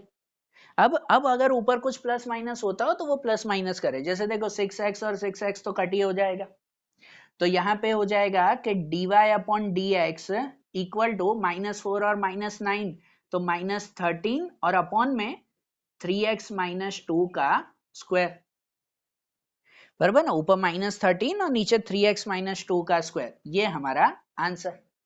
ठीक है ना, ये डिवीजन रूल से ध्यान रखना भाई कि भाई डिवीजन रूल कैसे अप्लाई करना है। अरे बात समझ में, क्लियर रखना है इसे। अब वैसे ही आखिरी आता है चेन रूल हमारा। चेन रूल किसे कहते हैं कि जब कोई ब्रैकेट में पावर फॉर्म दिया गया हो और उसे सॉल्व करना हो, क्या सॉल्व करना है, पावर फॉर्म सॉल्व करना है, तो फिर हमारा चेन रूल अप्लाई होता है। ठीक है ना, अगर पावर फॉर्म हो किसी में तो भाई पावर फॉर्म जैसे कि 3x प्लस 7 पावर 8, देखो यहाँ दोनों ब्रैकेट मल्टीप्लाई में थे, यहाँ दोनों ब्रैकेट डिवाइड में थे, वो डिवीजन रूल। अब किसी को पावर में हो तो उसे चेन रूल, और चेन रूल ध्यान से समझना, चेन रूल आता है dy upon D x equal to dy upon d u into d you upon D x, कि dy upon d u multiply by D you upon D x. ये rule ध्यान देना, काफी स्टूडेंट कंफ्यूज हो जाते हैं, पर कैसे ये रूल रखना है वो समझो, सिंपल होता है उल्टा ये रूल, खाली समझना कि देखो अब चेन रूल में कैसे करेंगे कि भाई यहाँ तो दो दो चीजें थी कि ऊपर को u नीचे को v सपोज कर रहे थे, ऐसे ना, इसमें भी पहले ब्रैकेट को u सपोज किया, दूसरे ब्रैकेट को v सपोज कर रहे थे, ऐसे यहाँ तो है ये एक ही ब्रैकेट, तो उस एक ब्रैकेट को u ही सपोज करना है। क्या सपोज करना है, u। सिर्फ अगर u सपोज करें कि लेट u इक्वल टू ये 3x plus 7, u equal to 3x plus 7, तो उसका डेरिवेटिव अगर कहो कि du upon dx, derivative of u according to derivative of x, तो 3x का डेरिवेटिव क्या हो जाएगा 3 और 7 का डेरिवेटिव कुछ भी नहीं, बराबर, जो ये ब्रैकेट में था उसे ही ना, पावर को नहीं, जो ब्रैकेट में है उसी को u सपोज करके किया हमने। अब वैसे ही जो ये पावर को हमने, सॉरी ये अंदर ब्रैकेट को u सपोज किया ना, अब इसमें ही u रख कर y को भी सपोज करते हैं। यहाँ v तो है ही नहीं ना, तो यहाँ पे क्या सपोज करेंगे, y को सपोज करेंगे। फॉर्मूला में देखो dy अपॉन du चाहिए हमें, और दूसरा du अपॉन dx, देखो du अपॉन dx तो मिला, दूसरा चाहिए dy अपॉन du। क्या होता है dy अपॉन du, तो भाई यहाँ पे हमने u सपोज किया, अब y को ही सपोज करेंगे कि लेट y इक्वल टू, इस ब्रैकेट को आपने क्या सपोज किया था क्वेश्चन में कि इस ब्रैकेट को u सपोज किया ना, तो यहाँ पे u ही रखे कि u और ये पावर 8। समझना भाई कि एक बार अंदर की वैल्यू हमने सपोज की कि u equal to 3x plus 7, बराबर, और एक बार जो है वो यहाँ पे हमने सपोज किया कि भाई ये y इक्वल टू ये अंदर की वैल्यू, उसकी जगह पर u रखा कि u पावर 8, और इसका डेरिवेटिव ढूंढे। समझना, एक बार ये अंदर का डेरिवेटिव ढूंढा, y सपोज करके उसका डेरिवेटिव, कि अगर इनका डेरिवेटिव हम लोग फाइंड करें कि dy अपॉन du, ये डेरिवेटिव कहलाता है कि derivative of y according to derivative of u, ऐसे ही लिखते हैं कि ये ऊपर लिखते हैं इसका आंसर dy और नीचे डिनोमिनेटर में लिखते हैं अंदर क्या वेरिएबल है du, बराबर। समझो। और इसका डेरिवेटिव ढूंढो, वही रूल कि 8 को अगर आगे ले आए तो 8u और ऊपर ऊपर 8 माइनस 1 तो 7, 8u पावर 7। बात समझे? ये यहाँ पे u और y सपोज हुआ ना, सब में u और v सपोज करते थे, यहाँ u और y सपोज हुआ। अब इसमें जो है वो हम लोग रखें कौन सा, तो भाई चेन रूल, कि अब अकॉर्डिंग टू चेन रूल जो हमारा आता है dy upon dx equal to rule आता है dy upon du multiply by du upon dx। तो dy अपॉन du, तो dy अपॉन du हमने क्या ढूंढा, वो ढूंढा 8u power 7 into du upon dx। तो du अपॉन dx क्या ढूंढा, वो ढूंढा हमने 3। बता रही है समझ में? अब यहाँ कुछ कट मल्टीप्लाई कुछ होता हो तो वो उसमें कर देते हैं। अब जैसे नंबर का मल्टीप्लाई होगा, u का तो कुछ मल्टीप्लाई होगा नहीं, नंबर हो जाएंगे ना, कि भाई 8 इंटू 3 करें तो 8 इंटू 3 24 u पावर 7 ऐसे होगा ना। और कुछ होगा इसमें? कुछ भी नहीं ना। जब कुछ ना होता हो तो u की वैल्यू रिटर्न दे देते हैं, u की वैल्यू वहां क्या कर देंगे, रिटर्न कर देंगे हम लोग, बराबर। कुछ ना होता तो u की वैल्यू रिप्लेस कर दो। रिप्लेस करने का मतलब क्या, कि यहां जैसे हमें आंसर में dy अपॉन dx ही चाहिए, u थोड़ी चाहिए, तो जो u की वैल्यू ऊपर सपोज की थी ना 3x प्लस 7 वो वहां फिर से रख देंगे। मतलब कि यहाँ पर जो है वो आंसर ऐसे हो जाएगा कि 24 और u की वैल्यू वापस रख दो 3x प्लस 7 पावर 7, ये हमारा फाइनल डेरिवेटिव, बराबर। कि इसमें पहले इसका जो मल्टीप्लाई हो रहा था वो मल्टीप्लाई कर दिया u पावर 7 और u की जगह पर ये रख दिया हमने, ठीक है ना, कि 3x प्लस 7 पावर 7, ये आंसर रहेगा। बात आ रही है समझ में? ये चेन रूल भाई, ये तीनों रूल ध्यान से समझना, ठीक है। जो हमारे सेक्शन सी और डी है, उस सेक्शन सी और डी में ये दोनों रूल आते हैं, वो ध्यान से समझना भाई, ये तीनों रूल मतलब, बराबर। अच्छी तरह से एक बार फिर से देख लो। तो अब नेक्स्ट इंक्रीजिंग और डिक्रीजिंग के बारे में समझे। हाँ भाई, पूरा एक ही में ही अगर कवर करना है तो सब एक एक एग्जांपल देखेंगे ना। अब इंक्रीजिंग डिक्रीजिंग समझे सिंपल, कि वो कैसे करना है हमें।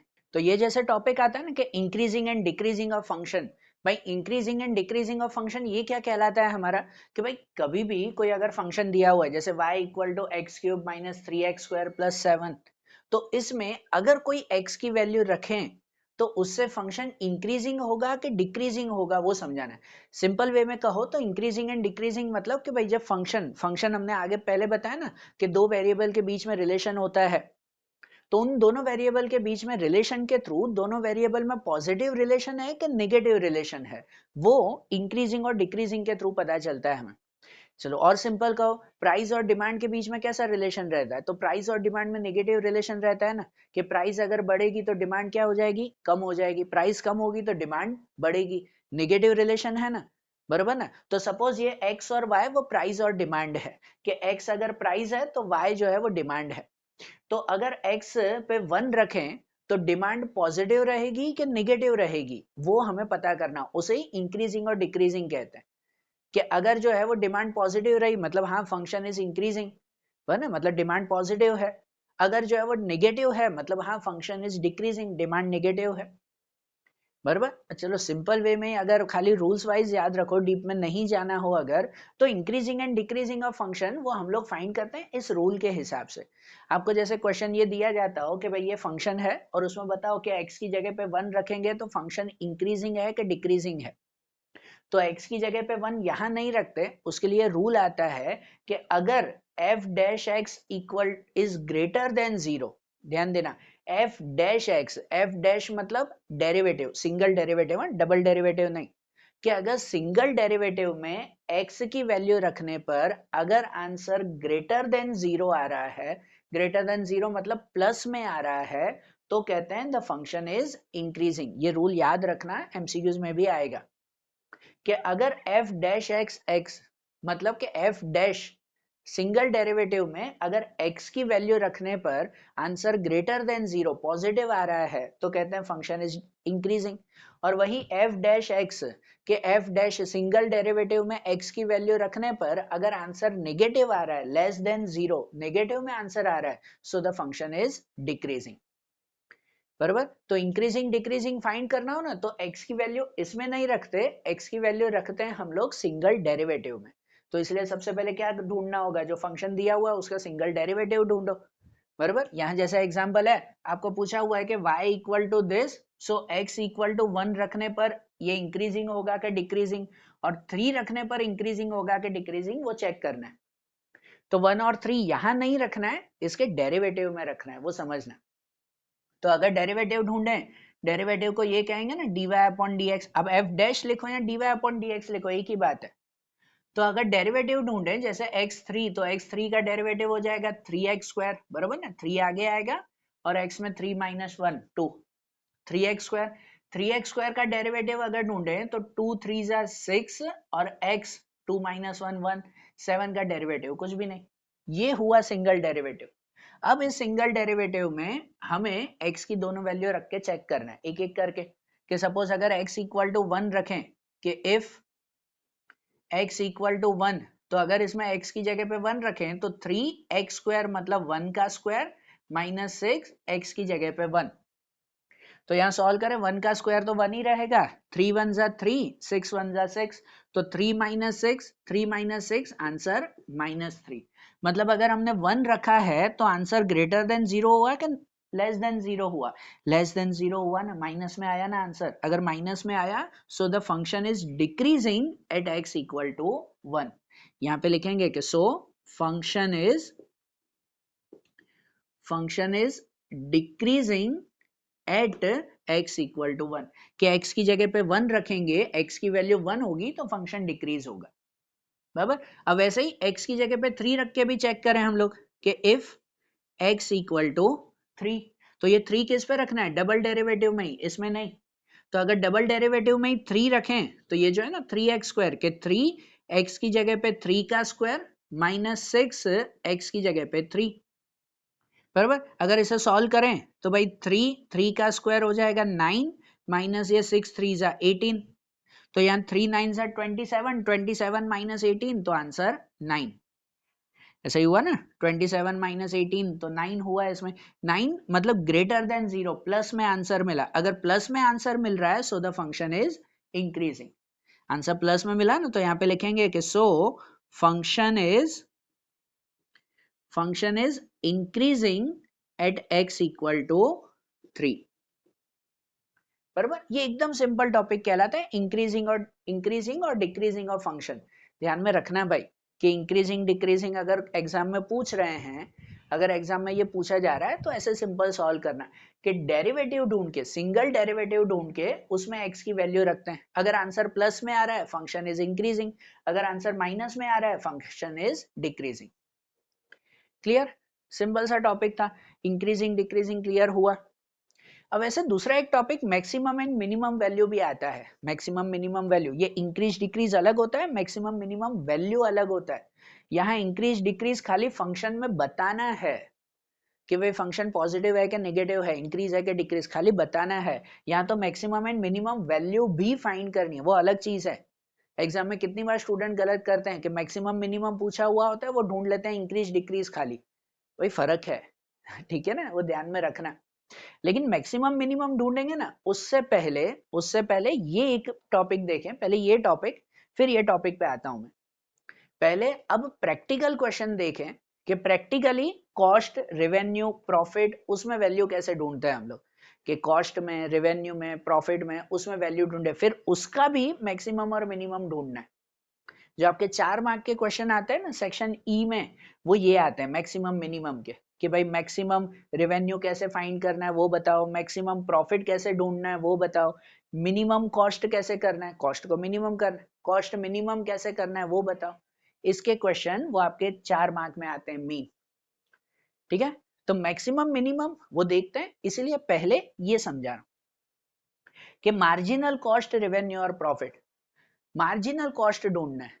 मार्जिनल कॉस्ट किसे कहते हैं? मार्जिनल वैल्यू पता है आप लोगों को? पहले आता था 11th में कि marginal revenue, marginal cost, marginal profit. Marginal मतलब कहलाता है कि कोई भी जैसे फैक्ट्री में प्रोडक्शन हो रहा है, तो भाई सपोज अगर हमने 100 यूनिट बनाए हैं, तो 100 यूनिट बनाने का कॉस्ट जितना भी हुआ उसके बाद एक यूनिट एक्स्ट्रा बनाने का जो कॉस्ट होता है उसे हम लोग मार्जिनल कॉस्ट कहते हैं, बराबर। मार्जिनल वैल्यू मतलब कहलाती है the value of 1 unit extra. ये 100 यूनिट बनाने का खर्चा, सपोज अगर 100 पेन बना रहे हैं फैक्ट्री में, तो 100 पेन बनाने का खर्चा 5,000 रुपए हुआ। तो अगर 101 पेन बना रहे हैं, एक पेन एक्स्ट्रा बना रहे हैं, तो उस एक्स्ट्रा पेन का खर्चा कितना होगा, बराबर, उसे हम लोग उसकी मार्जिनल वैल्यू कहते हैं। रिवेन्यू और प्रॉफिट भी वैसे ही होता है कि अगर ये 100 पेन मार्केट में बेच रहे हैं तो जो रिवेन्यू इनकम मिल रही है, प्रॉफिट मिल रहा है, तो 100 पेन बेचने पर जितनी इनकम मिली, अगर 101 पेन बेच रहे हैं, एक पेन एक्स्ट्रा बेच रहे हैं, तो कितनी मिलेगी, उसे मार्जिनल रिवेन्यू या मार्जिनल प्रॉफिट कहते हैं, बराबर ना। हाँ, क्योंकि एक एक्स्ट्रा बेचने पर कितनी बार प्रॉफिट होता है कि नहीं, कि वो फायदा ज्यादा होता है, या कॉस्ट हो तो कॉस्ट भी एक का जो है वो कितनी बार ज्यादा या कम होता है, बाबा। आप मार्केट से जो है अगर कोई सामान खरीदते हो, अगर आप कोई मैगी के पैकेट ही अगर खरीदने हो, आप बल्क में खरीदोगे ना, तो शायद आपको 1 आध रुपए कम मिलेगा, लेकिन अगर एक अलग से खरीदने जाओगे तो वो सस्ते में होलसेल में नहीं मिलेगा, उसके पूरे ही पैसे देने पड़ते हैं, होता है ना। मतलब आप मार्केट से 10 यूनिट आप खरीद कर लेकर आए तो वो शायद आपको सस्ते में पड़े, लेकिन एक 11वां यूनिट अलग से खरीदने जाओगे, उसके पूरे ही पैसे देने पड़ेंगे, होता है ना। इसे मार्जिनल वैल्यू कहते हैं हम लोग, समझ आ रही है बात।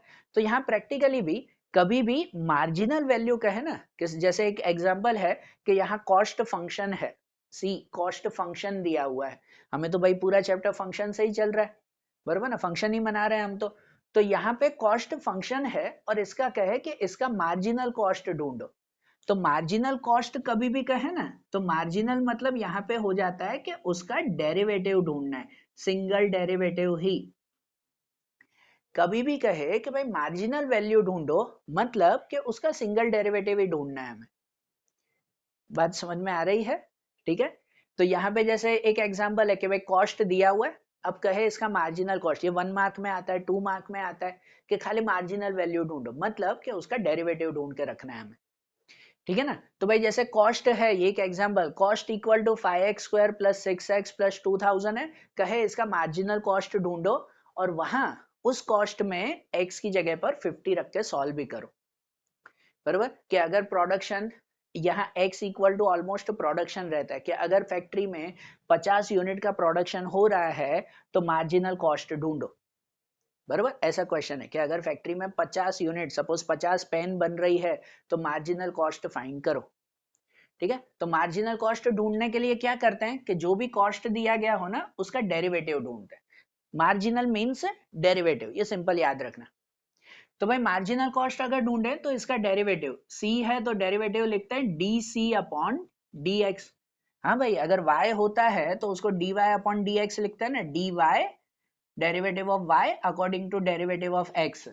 तो अगर c दिया हुआ है तो derivative of c according to derivative of x, ये मार्जिनल कॉस्ट हुआ, ठीक है। फिर से बोल रहा हूँ, एग्जाम में पूछे मार्जिनल कॉस्ट तो कंफ्यूज मत होना, क्या ढूंढना है, मार्जिनल मीन्स डेरिवेटिव ढूंढना है। सो इसका डेरिवेटिव वही मेथड कि 5x² उसका डेरिवेटिव ढूंढो, 2 को आगे मल्टीप्लाई, 5 2 जा 10x और ऊपर 2 माइनस 1, वही 10x ही रहेगा, बराबर। 6x का डेरिवेटिव सिर्फ 6, 2000 का डेरिवेटिव कुछ भी नहीं, बराबर। तो ये हो गया ना मार्जिनल कॉस्ट। और अगर कह रहे हैं कि मार्जिनल कॉस्ट में x इक्वल टू 50 रख के सॉल्व करो, कि अगर 50 यूनिट का प्रोडक्शन हो रहा है तो क्या होगा मार्जिनल कॉस्ट, बराबर। तो भाई अगर यहाँ पे x इक्वल टू 50 रखें, x इक्वल टू 50, तो यहाँ सॉल्व कर देते हैं कि 10 x की जगह पे 50 प्लस 6, बराबर। तो भाई 50 इंटू 10 500 प्लस 6, तो कितना हो जाएगा, 506 रुपीज होगा। अरे बात ध्यान, ये हुआ मार्जिनल कॉस्ट, कि अगर हम 50 यूनिट प्रोडक्शन कर रहे हैं, उसके बाद 1 यूनिट अगर एक्स्ट्रा प्रोडक्शन करेंगे तो हमारा खर्चा इतना हो जाएगा, बराबर। भाई सपोज ऐसे एग्जांपल में अगर समझो, इसको इंटरप्रेट अगर करो कि भाई 50 यूनिट का खर्चा जो है वो 500 रुपए हो रहा है, तो 50 यूनिट के बाद मार्जिनल कॉस्ट 1 यूनिट एक्स्ट्रा बना रहे हैं तो खर्चा 506 रुपए होगा, बराबर ना। एक का एक्स्ट्रा 6 रुपए ज्यादा होगा, सपोज। समझ आ रही है बात। तो चलो इंटरप्रेट नहीं करना है, आपको सिंपल सा याद रखना हो, मार्जिनल कॉस्ट अगर ढूंढना है तो मतलब डेरिवेटिव ढूंढ के उसमें वैल्यू रखनी है, और खाली कॉस्ट नहीं, कभी आपको कहे मार्जिनल रेवेन्यू ढूंढना है तो मतलब रेवेन्यू का भी डेरिवेटिव ढूंढना है, मार्जिनल प्रॉफिट ढूंढना है तो प्रॉफिट का भी डेरिवेटिव ढूंढना है, बरोबर ना। सबके फंक्शन होंगे ही, कॉस्ट है तो कॉस्ट का फंक्शन था, रेवेन्यू में रेवेन्यू का फंक्शन होगा, प्रॉफिट में प्रॉफिट का फंक्शन होगा। हाँ, कभी अगर ना हो तो थोड़ा सा लॉजिक लगता है। अब लॉजिक में जैसे यहाँ एक है, एक एग्जांपल है कि डिमांड फंक्शन दिया हुआ है, ये कैसे, ये कॉस्ट फंक्शन था, C इक्वल टू मतलब कॉस्ट फंक्शन दिया गया था। अब demand function small p, demand को सपोज स्मॉल p कहें, डिमांड या प्राइस, डिमांड या प्राइस उसको स्मॉल p कहते हैं हम लोग, कि सपोज डिमांड इक्वल टू ये दिया हुआ है कि स्मॉल p 150 माइनस 4x, और इसमें क्वेश्चन में पूछा हुआ है कि मार्जिनल रेवेन्यू ढूंढना है। क्या फाइंड करना है, मार्जिनल रेवेन्यू, मैंने क्वेश्चन पूरा नहीं लिखा है पर मार्जिनल रेवेन्यू फाइंड करना है इसमें। तो अब ये तो डिमांड दिया हुआ है, हमें तो रेवेन्यू ढूंढना है।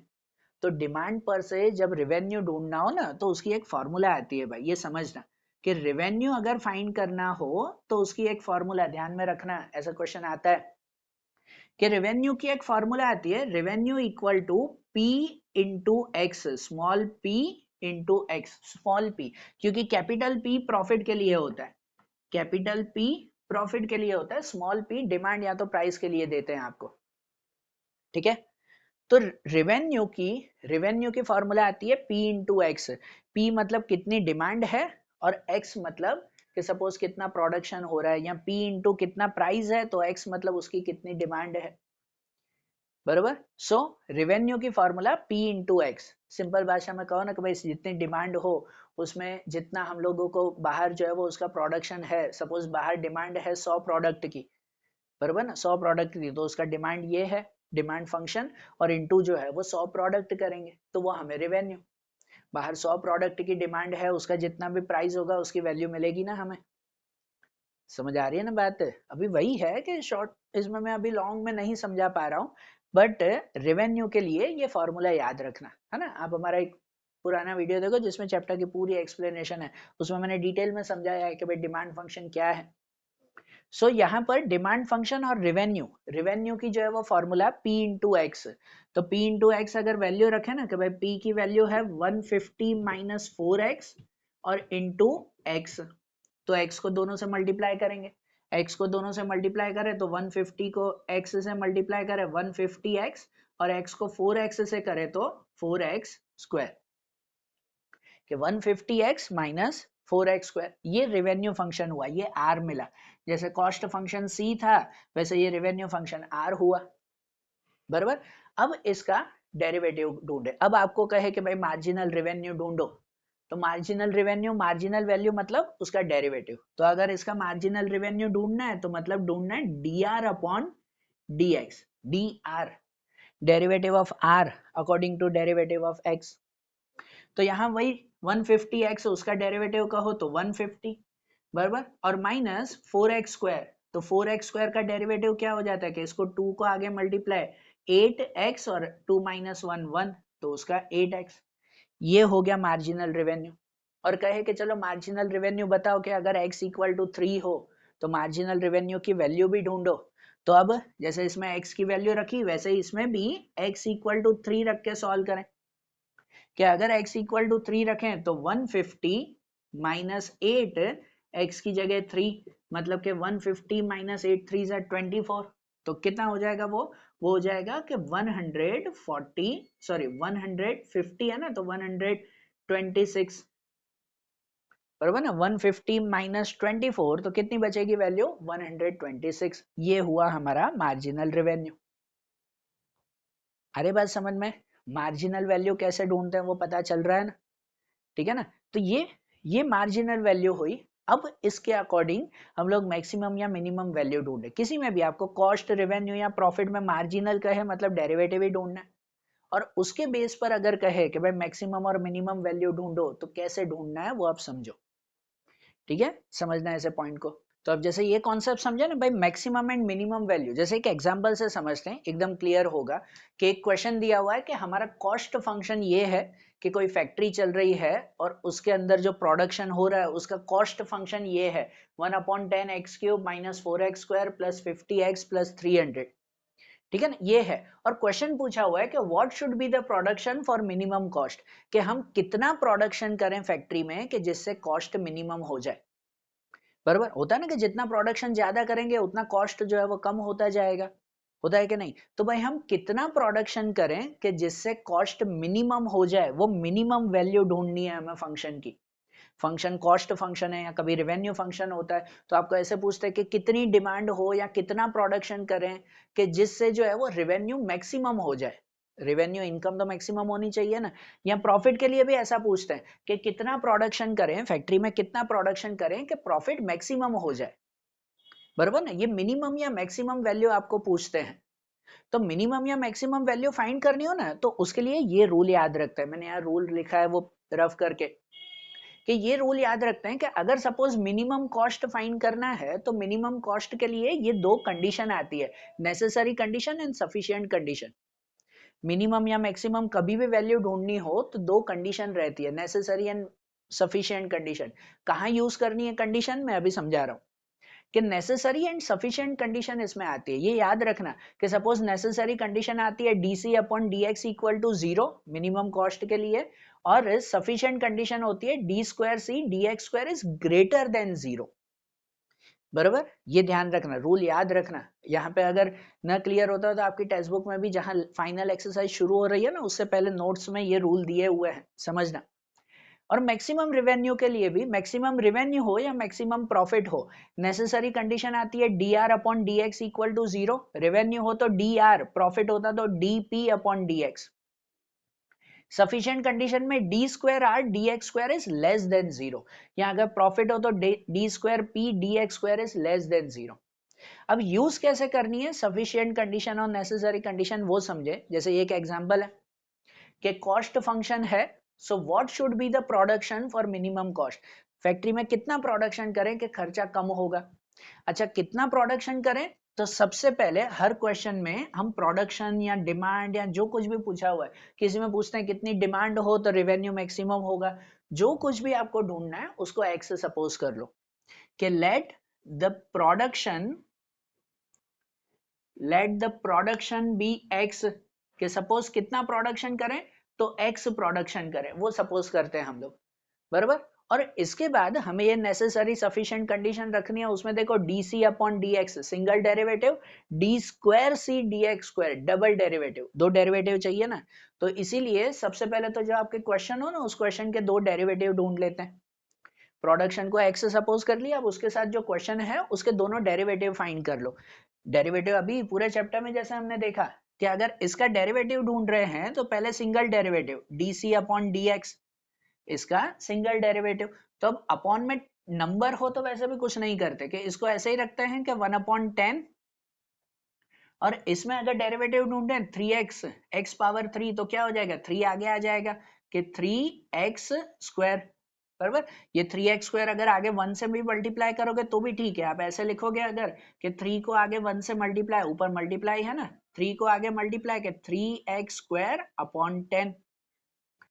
बराबर, ये इसका डेरिवेटिव क्या हो जाएगा, इसको आगे मल्टीप्लाई करो कि 4 2 जा 8 के 8x। ठीक है ना, ये 8x 50x का डेरिवेटिव ओनली 50, और 300 का डेरिवेटिव कुछ भी नहीं। सिंगल डेरिवेटिव, वैसे ही दूसरा डेरिवेटिव भी ढूंढ ले कि d square c and D x square.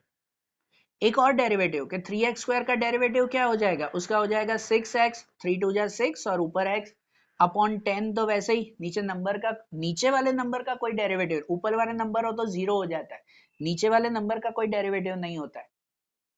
बराबर, माइनस 8x का 8 और 50 का कोई डेरिवेटिव नहीं है। ये दो डेरिवेटिव हमने ढूंढ लिए। स्टेप समझना भाई, ये 4 मार्क के क्वेश्चन है और सब में सेम स्टेप है, सब में सेम स्टेप्स। तो ये स्टेप समझना कि अगर सपोज प्रोडक्शन ढूंढना है, उसको एक्स सपोज कर लिया, अब इसके दो डेरिवेटिव ढूंढ लिए। अब हमें ढूंढना प्रोडक्शन है, मतलब एक्स की वैल्यू ढूंढनी है, तो एक्स की वैल्यू ढूंढने के लिए हम नेसेसरी कंडीशन लगाते हैं। एक्स ढूंढना है, कितना प्रोडक्शन है, अगर प्रोडक्शन ढूंढना है तो नेसेसरी कंडीशन लगाते हैं। नेसेसरी कंडीशन क्या है हमारी, कि d c upon D x equal to 0। तो हमारा जो ये है ना डीसी अपॉन डी एक्स, इसको इक्वल टू 0 करके एक्स ढूंढेंगे। नेसेसरी कंपलसरी कंडीशन है एक्स ढूंढने के लिए, बराबर ना। एक्स ढूंढने के लिए कंपलसरी कंडीशन आती है D upon D x zero, या इसमें D upon D x zero. अरे बात ध्यान, तो अगर हमें एक्स ढूंढना है तो यहां लिखेंगे कि अकॉर्डिंग टू नेसेसरी कंडीशन, कि अगर नेसेसरी कंडीशन लगा रहे हैं तो d upon D x equal to zero, ये नेसेसरी कंडीशन है, ये लिखना खास। तो हमारी ये कंडीशन है कि 3x square upon 10 minus 8x plus 50 equal to zero.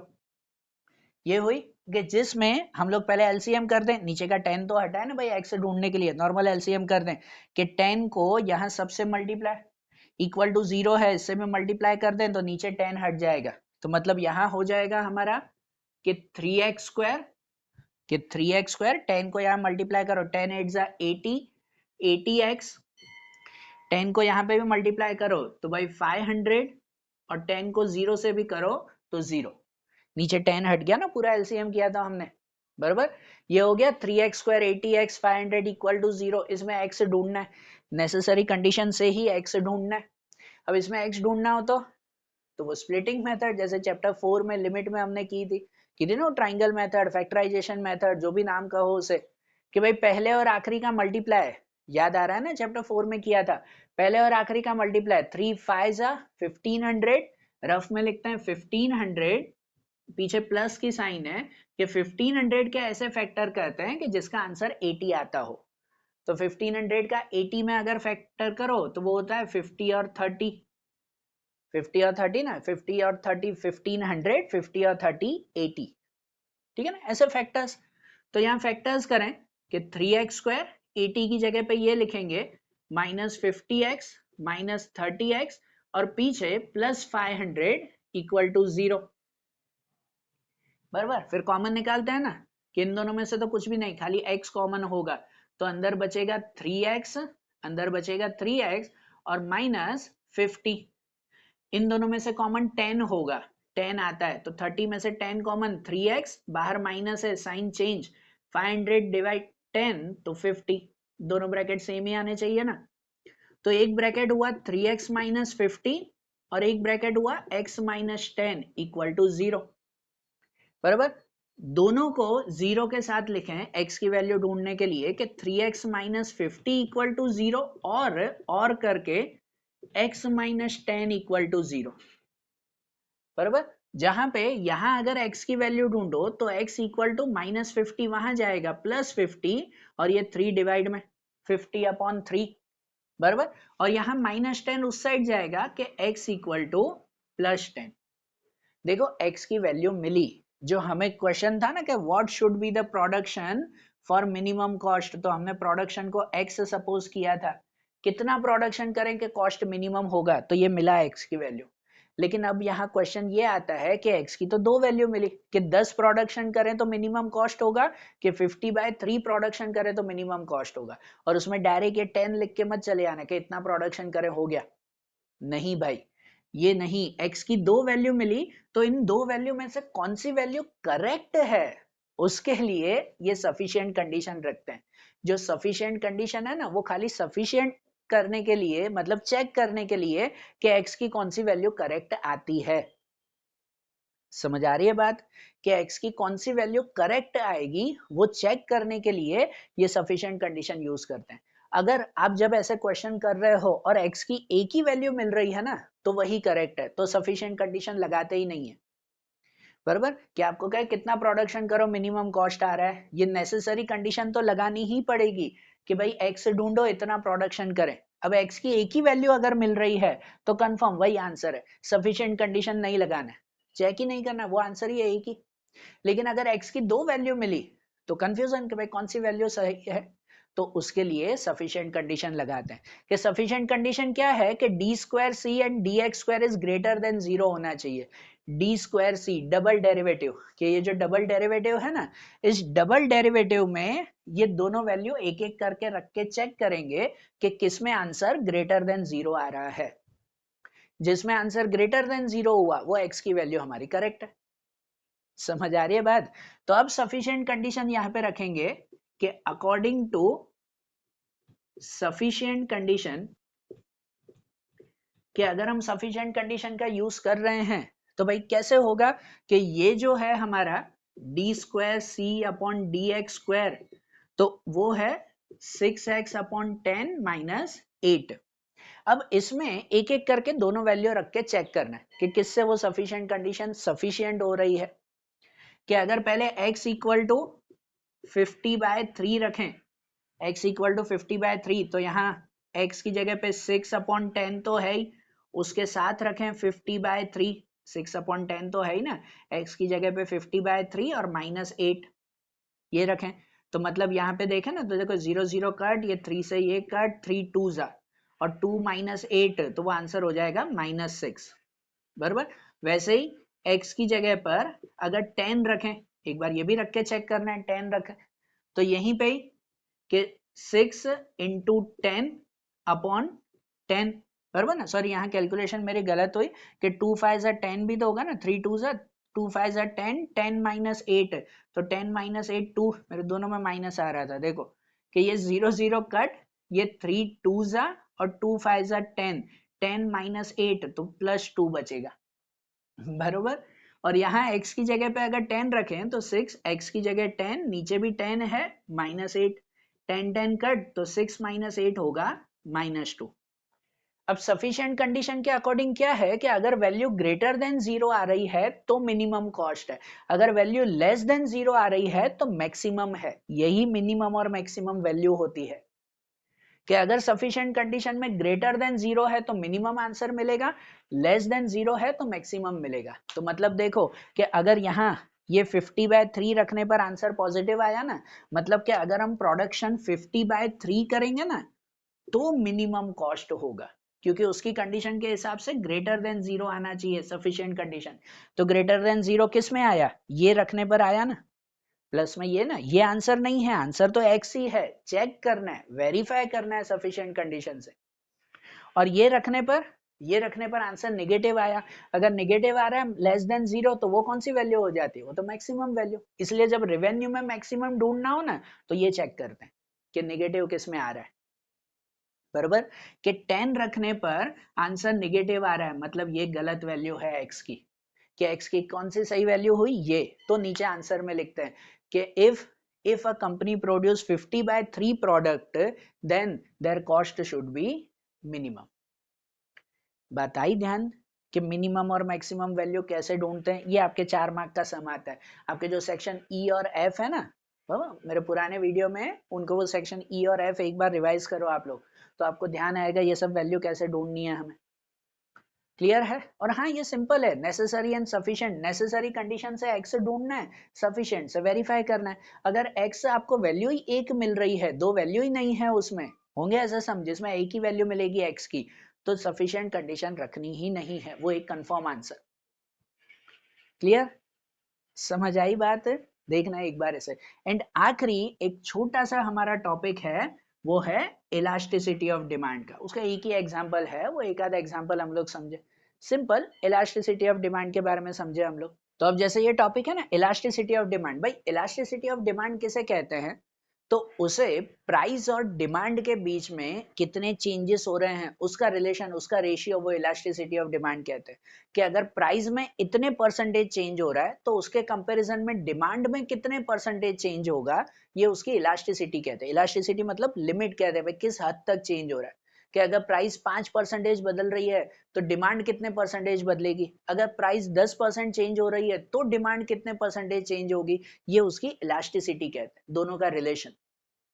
Elasticity of demand find करना हो ना तो उसके लिए एक फॉर्मूला आती है, आपके एक आधा एग्जांपल ही है टेक्स्ट बुक में, और सिंपल सी एक फॉर्मूला याद रखनी है, इसके सम नहीं पूछते ज्यादातर, एमसीक्यू या 1 मार्क में इसकी फॉर्मूला आती है खाली, तो ये ध्यान रखना कि इलास्टिसिटी ऑफ डिमांड उसकी फॉर्मूला आती है कि -p/x इंटू dx/dt। यूज कैसे करना है, तो चलो एक एग्जांपल देखते हैं। कि एक क्वेश्चन है जिसमें demand function x equal to ये दिया हुआ है, कि demand function x equal to 50 minus 4p ये लिखा हुआ है। So find elasticity of demand if p equal to 5। हमें इलास्टिसिटी ऑफ डिमांड ढूंढना है कि अगर p इक्वल टू 5 आता हो तो इलास्टिसिटी ऑफ डिमांड ढूंढना है, तो उसके लिए ये फॉर्मूला है। इस फॉर्मूला में देखो p तो P की वैल्यू ये दी गई है, फाइ रखना है। X, तो X की वैल्यू ये दी गई है, X इक्वल टू दिस, वो भी दिया हुआ है। हमें ढूंढना होता है एक dx अपॉन dp, ये अलग से ढूंढना होता है, बराबर ना। देखो P भी दिया हुआ है कि प्राइस पे फाइ रखना है, X भी दिया हुआ है कि डिमांड पे ये रखना है, तो एक क्या ढूंढना होगा हमें, dx अपॉन dp, ये ढूंढना है। dx अपॉन dp डेरिवेटिव है ना, कि derivative of x according to derivative of p, formula याद रखना। तो जैसे कि यहाँ पर demand function x equal to दिया हुआ है 50 माइनस 4p, और इसका डेरिवेटिव ढूंढे कि dx upon dp, derivative of x upon derivative of p। तो इसका डेरिवेटिव 50 का डेरिवेटिव कुछ भी नहीं आता, और 4p का डेरिवेटिव हो जाएगा ओनली -4, वेरिएबल हट जाएगा ना, अकेला ही नंबर हो, मतलब सिर्फ जो है वो p हो, ऊपर कुछ भी नहीं, तो वो 1 4 जा -4, डेरिवेटिव आ गया ना इसका। और बस अब ये डेरिवेटिव यहाँ रखना है, elasticity of demand.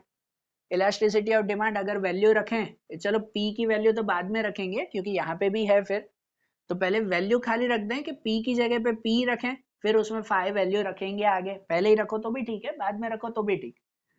Upon x, तो x की जगह पे ये रखना है 50 माइनस 4p, बराबर। बाद में इसलिए कहते हैं क्योंकि भाई दोनों p में फिर साथ में वैल्यू रखेंगे ना, तो पहले p वही, x की जगह पे ये वैल्यू है 50 माइनस 4p इंटू ये dx अपॉन dp, तो dx अपॉन dp ढूंढा, वो कितना था, -4, बराबर। अब ऊपर का मल्टीप्लाई, कुछ कट होता हो तो कट, पर कुछ कट तो होगा नहीं ना, ये 4 4 मत कट कर देना भाई, ये पूरा ब्रैकेट साथ में है, अकेला 4 नहीं है सेपरेट, तो कुछ भी नहीं हो तो ऊपर नीचे मल्टीप्लाई कर देते हैं, कि ऊपर दोनों का मल्टीप्लाई कर दो, minus minus plus 4 into P हो जाएगा, ऊपर 4p और अपॉन में 50 माइनस 4p, ये हो गया, ये इलास्टिसिटी ऑफ डिमांड हुआ। अब इसमें p की जगह पे फाइ रख दे जो दिया हुआ है, कि अब अगर रखें कि if price equal to five, तो वैल्यू क्या हो जाएगी कि 4 इंटू पी की जगह पर five divide by 50 minus 4 p की जगह पे फाइ, तो यहाँ पे 4 5 20 और अपॉन 50 माइनस 4 5 20, तो 50 माइनस 20 कितना हो जाएगा 30, 0 0 कट करो तो 2 अपॉन 3 और कट करो तो 0.67, बराबर। तो मतलब जब जो है वो प्राइस 5 होगा तो उसकी इलास्टिसिटी ऑफ डिमांड 0.67 की होगी, बराबर। मिल गई ना इलास्टिसिटी ऑफ डिमांड, बहुत सिंपल है वो आखिरी वाला टॉपिक, बराबर। खाली ये फॉर्मूला याद रखना और सबकी वैल्यू हमें ढूंढ के रखनी है, बस रहेगा ध्यान। चैप्टर ध्यान में आया, जो जो टॉपिक हमने देखे सब ध्यान में रहे ना, उसे नोट करना अच्छी तरह से, सब टॉपिक डिस्क्रिप्शन में मैंने नोट्स लिखे हैं जिसमें सब टॉपिक की डेफिनेशन फॉर्मूलाज हैं, वो भी एक एक बार अच्छी तरह से देखना, ठीक है ना। और टेक्स्ट बुक के सब क्वेश्चन इन मेथड के अकॉर्डिंग ट्राई करो, ओके। फिर जो बाकी के रिवीजन आगे के जो पॉइंट्स होंगे वो अब हम लोग नेक्स्ट वीडियोज में देखेंगे, ओके। चलो, थैंक यू।